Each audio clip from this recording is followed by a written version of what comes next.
What's up, fam? What's up, fam? And this is the day the Lord has made. And hey, let us rejoice and be glad in it. Welcome to Hope TV. We're so excited you've tuned in to get a daily dose of hope. And you've tuned in today to the Marriage Matters broadcast and show on the Hope TV. And we're excited to be here with you today. We started this as something that Andrea was doing with the women's ministry. Uh, Ironically, last year. Last year, the same time? Last year, the same time. So here's the thing. Second Sunday in March was our last public worship of 2020. So here we are back, in March, almost a year. We hadn't seen our people in a year. We miss you guys so much. Love y'all so much. But hopefully you feel our love through the Hope TV and everything we're doing. So welcome, everybody. If you're married, engaged, strongly considering marriage, dating, even singles, you're welcome to enjoy this show. So many people, because you hear it all the time, people. Mm-hmm. It's just about relationships. Yeah. So it's really, it really should be about that might be even a better name for the show, because it's really, it's not just about marriage. It deals with just the heart of relationships and health relationships. And so we're excited to have you here with us. Everybody who's tuning in, Apple TV, Roku, Twitch, Amazon, YouTube, Facebook, Periscope, IG Live, the various websites. Welcome. Excited to have you with us. Listen, if you're watching through a platform that will allow you to subscribe, to like, to comment, or to share, please do that. You're helping us tremendously to grow the platform. We've had over 100 million views of our content. Can y'all believe that? I mean, I was driving them crazy the last couple of months, but now you look back at it, man, it was all worth it. We had over 100 million views of our content in less than a year, and that we say to God be the glory. So thank you, welcome. Hit that share button. You want somebody to have some good, wholesome, inspirational conversations on relationships, or just whatever kind of relationship it may be. Hit that share button to help us get the word out. Last week we had a couple that we really admire and appreciate. For a long time. Yeah, you invited to be a part. They're from Miami, and we had them, and it was such a great conversation. We will have them back with us today, and that is Pastor Nathan and Lady Kim Austin from Miami, Florida. What's up, fam? Hey, family. Hi. Hey, how y'all doing? we're back. Good. Yeah, back again. I didn't talk about the church, because the church is not in Miami. It's right. Is it Pompano Beach. Yes, Pompano Beach. Yeah. I'm so sorry we didn't talk about the church last week. But talk about the church. How long you been there? And how Wow. people can find the church, and we got a lot of people who watch from Florida, and so Yes. some people who may be We connected are, with us. sure, we are Zion Church Pompano. We're in Pompano Beach, Florida. This is my 10th year. Never shall forget 10 years ago, while you were in Florida, you preached there, and thankfully it doesn't look the same as when you were there. And God is blessing us to launch a building program. And so by His grace, we'll be breaking ground probably by the end of this year, early part of 2022. So God has been kind. He's been gracious to us, even in the middle of a pandemic. Kim, 10 years ago, it's the first pastorate, and they had one, the oldest son. No, they have any kids. No, Nah. he was in the belly. No, He was how in many the. kids? When we first got there, yeah. She was pregnant. Yeah. He was pregnant when we got there. Yeah, Yep, when we got there. How's- And y'all share the how's same that been? How's that birthday. been? on your birthday. Yep, June That's 30th. right. That's right. I do remember that. Yeah. No wonder I like him so much. Yeah. How's that been? Making that adjustment, And pastor's wife, pastor's spouse, pastoring, mothering, all in 10 years. everything's been good. My children love it. That's all. They church kids. I don't want to say unfortunately, but all things are church with them. So, all things church. You gotta break them out of it. If it's not church, it's doing what the daddy do from church. My oldest one, he uploads Easy Worship on his laptop because that's what he sees dad does. And whatever church, he just it's all things church. So Punishment for him, for especially my oldest one, is not doing church. right, That's the punishment. punishment. Wow. Yeah, yeah. Wow. The other one is a little different. He go another Like his mom, direction. like his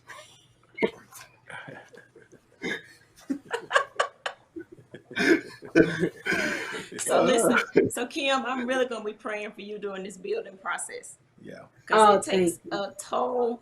It takes a toll on the home when the pastor is in a building process. After he cuts the ribbon and breaks ground, then y'all gonna take the vacation. But you're gonna have to take the book that you guys wrote, Oh, the 10 man. Commandments Okay. of Love, on vacation. So you can Okay. remember that when you get back. If I do all these commandments, it might get me on vacation sooner, huh? No. She might call you to help her with your specialty, with your talent. She might need you. Well, we went through the first 5 commandments, the 10 commandments of love, fam, and everybody who's watching. If you didn't check out last week, make sure you go back and check it out. We went through the first 5, just took a brief, journey through them, and we're gonna go through the next 6 today, next 5 today. But you talked about 6 was about using your words. Is that correct? What are you using your words? I think. Yeah, No, thou should not this kill. Thou should not commandment. kill. Thou should not kill. Yes, Yes. right. So that is a literal translation from the original. Thou shalt not kill, and of course, it's not. We're not talking about physical death in the book. We're talking about verbal death, and how every couple argues, fights, has disagreements, but that disagreement does not give you the license to kill. That hurt, that argument, whatever you call it, does not give you the license to kill. When you know your spouse so well, you know where the kill shot is. Right. And you have to, literally in the book, we says you have to be willing to lose one battle and ultimately still win the war, and a lot of couples don't want to do that. They want to win that battle, and so they know what to say to win. And sometimes, ultimately, that can cause you to really lose the war. Right. And so, we thought that was a very important chapter in our book. Right. And you kind of don't want to walk around with that one in the chamber waiting for that moment to pull the trigger, is sort of say, if that makes sense. And a lot of times when you angry, and sometimes, let's be real, we angry ahead of time. We're angry for so long about something, whatever it is, and we're just waiting on that moment to be able to pull it out and shoot what we know is that trigger for that person. And it can mess you up sometimes mentally. It can mess up a person depending upon what that trigger is. Especially as a woman, you should never want to condemn your man or your spouse. And as a husband or as a man, you should never want to do the same to your companion or your spouse. I think that's good Yes. because a lot of times we say stuff and we can't take it back, but the other person can't let it go. So it's like, Right. we have to choose our words so Playing tug of it war. won't have long-term repercussions. Right. Especially if you married to somebody with an elephant brain, then they can't ever forget what you said. So what you talking So about, Nate? Who are you talking about? I'm not talking about my friend. I'm just saying that you can't, when you married to somebody like that, it's hard because they can analyze it and they can remember the date and time that you said it. And so, but also what's significant about it is it's, if you've forgiven someone for something, you use the right to be able to kill them with it. Because if you say you forgave them, then you can't kill them with it. And that's deep for couples. That's good. I remember some years ago, I had to be mid-20s, maybe 26, maybe 27. We had just got married, and my sister called me one Sunday. She was engaged to this guy, and we thought we were going to get married. And she called me just going off, man. Just bawling. I thought somebody had died. and she said to me that the guy had hit her, jumped on her. So I got in my car and I got my stuff with me, and Hunter and I were over there, and Wait, tell them that I said. yeah, she said don't break it. She said just wait a minute because you don't know the whole story. But that's my sister, you know what I'm saying? And I never, Right. but I had never heard her. I never heard her like that before. I never heard her like that. This is my sister, so I knew she could be my sister, but not like that. I heard fear and terror. I heard terror. So man, I got out there and I was really gonna hurt this dude. I mean, I was pastoring everything. I was gonna hurt him. And when I got there, and he was like, "Oh." So what's going on? You know, man, she told me she should have stayed with her other boyfriend. She never should have got with me, because he was way more blessed, way more endowed than I am. Lord. That's not how she said it, but Right. that's the gist. That's the PG version. And she And I killed. said, I tell you what, I'm gonna walk out this house. Whatever you got to do it again. Don't ever call me back again. Yeah. Right. But really, honestly, their relationship probably ended right then. Yeah, it did. Yeah. Right. You know. Yeah, she killed him that because- day. Yeah, it's no coming back from that. So it's Can't interesting take you it said back. that. So that was 6. Thou shalt not kill. That was 6. What's 7? 7. 7 was thou shalt not cheat. Yeah, That's literally. That's obvious. Another literal translation of the original, cheating. And of course, again, cheating can be found in various forms, but we literally talk about the physical act of cheating. That in many cases can be the death sentence for a relationship. But we do talk about the process of cheating. The mental, because a lot of times people cheat mentally long before they cheat physically. And so you have to be careful when you have mental thoughts, because if your mind is already gone, then it's not far behind that your body's going to follow that. And so, yeah, I mean, thou should not cheat. I mean, it's important. And I want to encourage engaged couples while you're having these discussions and these talks.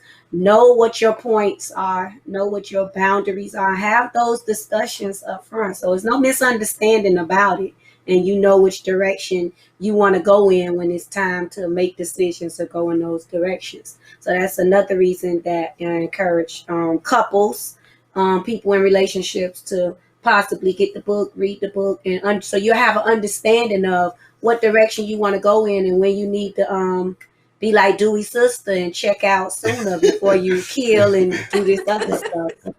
Yeah. And again, we stress that this book was not written from a place of perfection.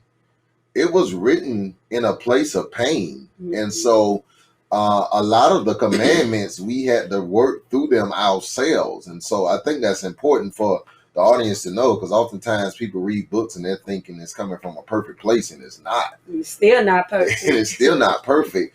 I can testify that at the point mentally, I think we both had started checking out mentally at the point of writing this, and it was not going to be long until we physically was in it. And so for us, we hold ourselves accountable even for the mental process of cheating. So yeah.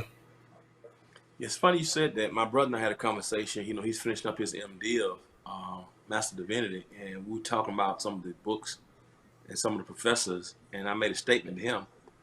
I said, man, it's funny some of the classes that you're taking, some of these professors, the things they're teaching, they ain't never done. You got somebody teaching you on church administration who never pastored a church. Right. So, Right. Right. And it's one of his other mentors who helps people get churches and always giving them an insight about what to do when they become a pastor. Had never pastored. I said, Right. So I'm just real suspect of people who got so much to say, but had not the experience We've behind been it. So through. when you Right. talk about this book, it ain't just theory. You're not talking from a theoretical perspective. Right. No, this is real talk. Hit home. Right. Trent, I think for any book to be impactful, it should come from a transparent place. These are not just words that sounds good. We literally went through this process of recognizing our own faults and failures. This book, when we started the process, I think we were around the halfway point. So Probably could do a part 2 now. right, and this right, we can do a part 2 of this now. But again, it's not written from a place of perfection. So don't look at us and say, because we've been through a lot of the commandments we broke. We'll just put it that way. And you have another chapter. The next chapter it's going to be thou shalt have integrity. Yeah, I mean that is false witness, lying, integrity. I'm a pastor. Don't live near the church, and so everywhere I go, my wife is not with me. She needs to have integrity to know that if I say I'm going to be here, I'm there. I hadn't always had that level of integrity. And so that's important in any relationship.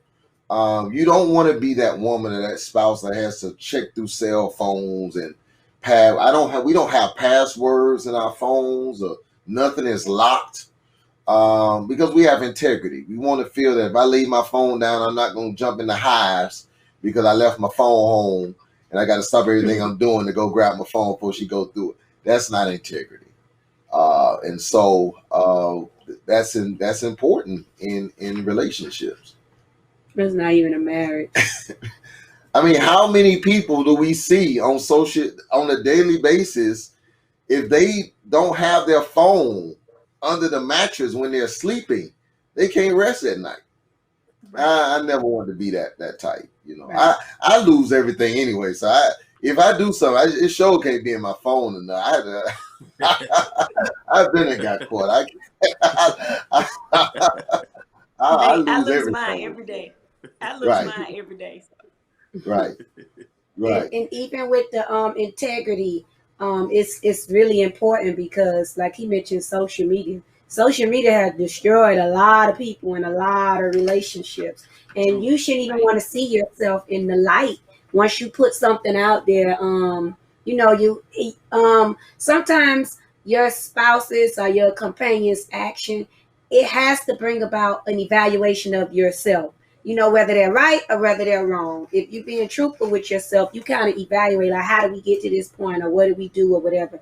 And that goes along with integrity. Not saying what they did is right or not saying what they did is wrong, but you have to evaluate your role in it. So when you go out there putting stuff out there, social media and stuff like that, it tests your integrity as well.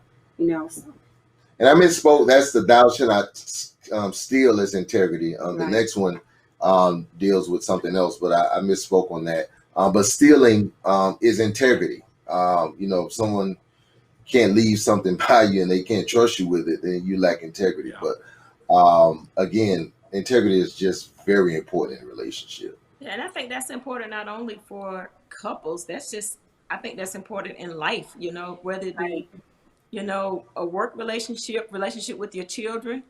Having integrity for them to set that example. So I think that's a great. Right. If you say you're going to be there, be there. If you say you're going to do it, do it. If you say you're going to pay it, pay for it. You're right. Any type of relationship, marital, if it's just a parental relationship, you got to have integrity. Because without your word, what do you have? Yeah. And you talk about the word and then being truthful, not lying. They kind of intertwine, but they can't stand alone at the same time. Being truthful. Right. That's bearing false witness. And in the book, we talk about the truth of where you are in the relationship, being true to how you're feeling. We didn't realize that we were in a relationship that had no space for truth. That we felt we could not be truthful with each other without the other taking offense. And so if I speak my truth, you shouldn't jump into defense mode.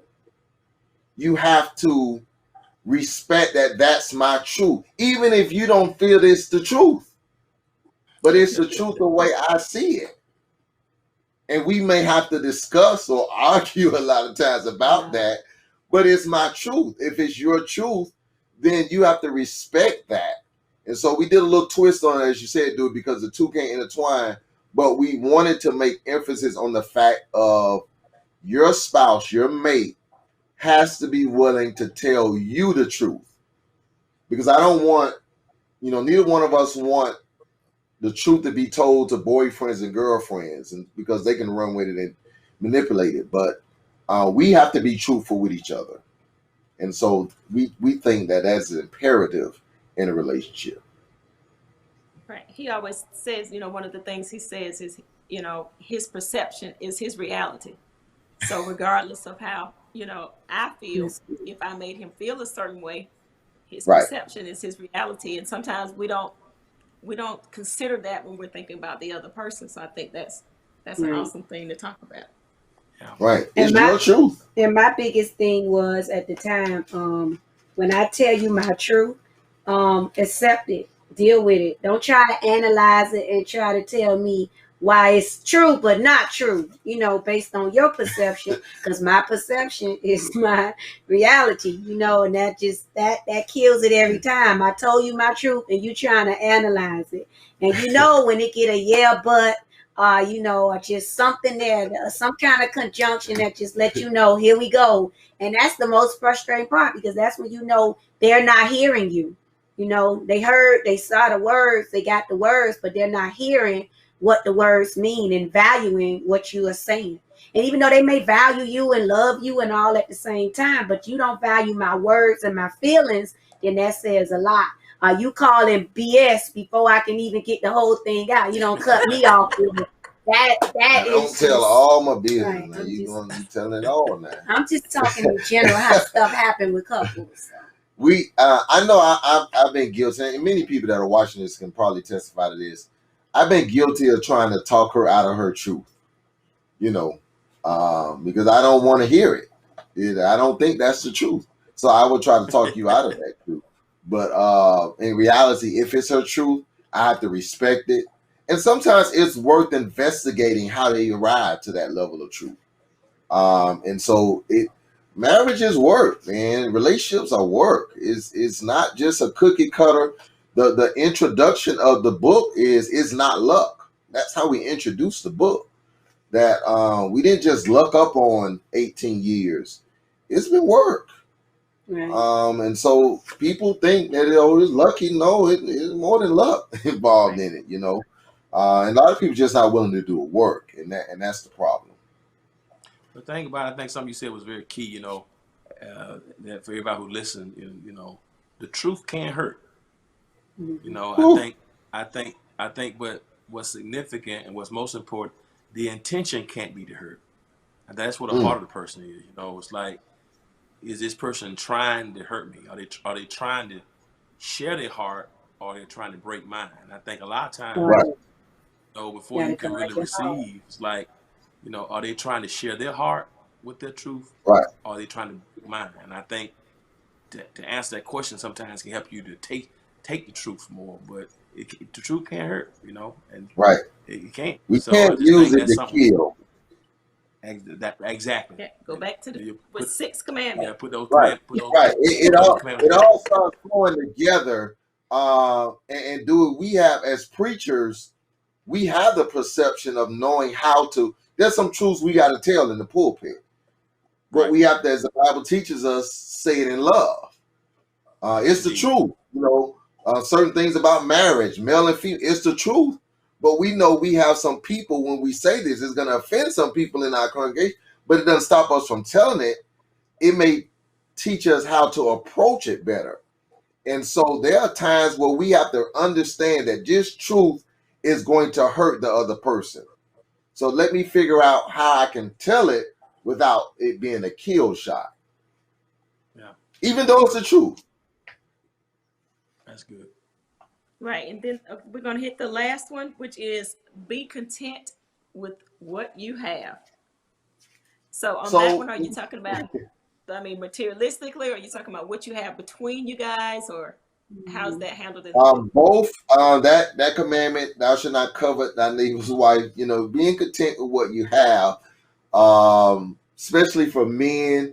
We get into I hit 40, and I'm noticing myself in this getting into this midlife crisis thing, and we tend to start looking at other things, other people, and saying, well, she's got more of this, and hers a little more plump than just all these things, not realizing that, Negro, you getting bigger too, you getting grayer too. There's some things about you that are not as well as it was 20 years ago, and you must be content with what you have, because honestly, there's always going to be someone with a bigger breast, bigger backside, maybe prettier.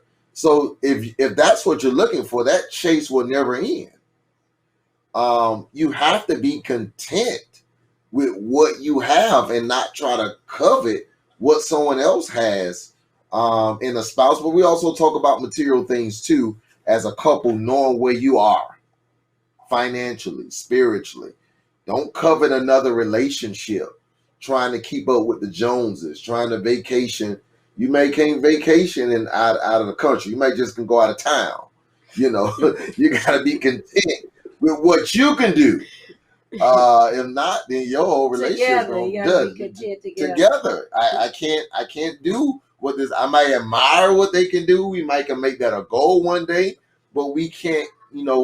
Because when you don't, if you're not content, at some point you will begin to try to compete, and that's where the danger zone can kind of fall. A lot of couples trying to compete with each other, and it sometimes ends to the doom of their relationship. And then they say the grass is not always greener on the other side. So if you watering some grass and you ain't content, you better keep on watering. Right, grass may have COVID. You don't know what you want that green grass. You better keep on doing what it takes to keep that grass green, which means you have to do the work and put your time in and do the work. Yeah. Wow, that's just. I mean, I think the practicality of what you did, the steps and the structure of it all, I think it's powerful.